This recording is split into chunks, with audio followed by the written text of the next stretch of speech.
गावाची विकास ची स्पर्धा या निमित्तानं होईल। त्यासाठी महाराष्ट्र सरकारने एक महत्वाकांक्षी अशी ही योजना, ही स्पर्धा महाराष्ट्रामध्ये अंमलात आणण्याचा निर्णय घेतलेला आहे आणि त्याची सुरुवात आदरणीय मोदींच्या वाढदिवसाच्या निमित्तानं 17 सप्टेंबरला होईल आणि साधारण 90 दिवसाचा हे स्पर्धेचा कालखंड असेल।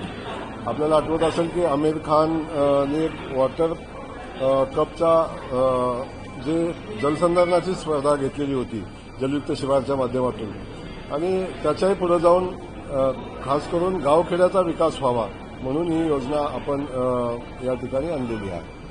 दुसरीकडे एकनाथ खडसेंनी आज एक आरोप केलेला आहे की याच्या स्पर्धेबद्दल विचारायचं नेमकं किती गावांना याच्यामध्ये समाविष्ट होता येईल त्यासाठी काही फिल्टर लावलेलं आहे। हे 5 वर्षाची स्पर्धा असेल।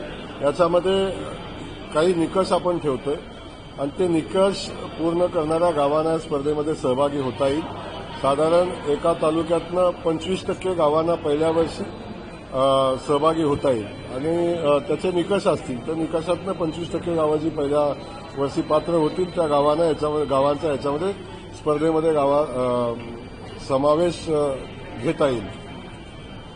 सर आणखी एक दुसरा महत्वाचा निर्णय झालेला आहे आपल्या दुसरा एक महत्वाचा मुद्दा होता की आपण बघतो बचत गटाच्या माध्यमातून खूप मोठी चळवळ उभी राहिलेली आहे आणि अनेक सक्षम बचत गट आपल्या नवनवीन वस्तूंची निर्मिती करते, नवनवीन पदार्थाची निर्मिती करते आणि जेव्हा ही उत्पादनं बचत गट घेतात तेव्हा त्या बचत गटांना मार्केट उपलब्ध करून देणं ही जबाबदारी सरकारची आहे।